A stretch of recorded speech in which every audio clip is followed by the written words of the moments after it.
سردار محمد داود خان د افغانستان د معاصر تاریخ یو له مهمو رهبرانو څخه ګڼل کېدو. هغه د 1983 میلادي کال د جولای په 18 د سلطنت نظام نسکور کړ او د افغانستان لومړی جمهور رئیس شو. د جمهوریت د اعلان وروسته داود خان هېواد د اقتصادي، ټولنیز، تعلیمي او سیاسي پرمختګ لپاره پراخ پلانونه وړاندې کړل. لومړی اقتصادي پلانونه: د کرنې پراختیا. هغه غوښتل چې د کرنې سکتور پیاوړی کړي، د اوبو بندونه جوړ کړي او کروندګرو ته ښه وسایل برابر کړي.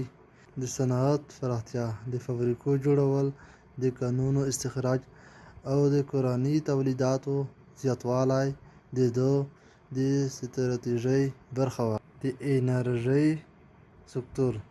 د برېښنا بندونو او د اوبو سرچینو څخه د انرژۍ تولید د هغه له لومړیتوبونو څخه و. دویم ټولنیز او تعلیمي پلانونه: د زده کړو عامه کول، پروګرامونه، نویو ښوونځیو او پوهنتونونو ته پانګونه. د ښځو ونډه: د ښځو لپاره د زده کړې او کار زمینه برابرول. د روغتیا سکتور: روغتونونه جوړول او ډاکټرانو روزنه. دریم سیاسي او اداري اصلاحات: د فساد سره مبارزه او د یوې قوي مرکزي ادارې جوړول. د جمهوریت نظام د ثبات لپاره نوي قوانین طرحه. د حکومتدارۍ عصري کول. څلورم بهرنی سیاست او نړیوالې اړیکې. د بېطرفۍ تګلاره. د بېطرفۍ تګلاره: افغانستان یې غوښت چې د نړیوالو جګړو څخه لرې وساتي. د شوروي اتحاد او لوېدیځو هېوادونو ترمنځ د متوازن اړیکو ساتل. د پښتونستان مسله د پاکستان سره د اړیکو د خرابېدو یوه لویه موضوع.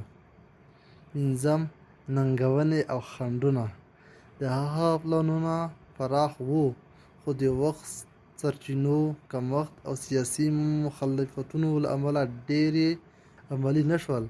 د شوروي سره اړیکې ورو ورو ترینګلې شوې.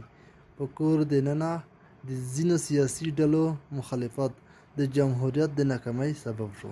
سردار محمد داود خان د افغانستان لپاره د پرمختګ ستر خوبونه لرل، که څه هم هغه د خپلې واکمنۍ په لنډ وخت کې د ټولو پلانونو بشپړولو ته ونه رسېد.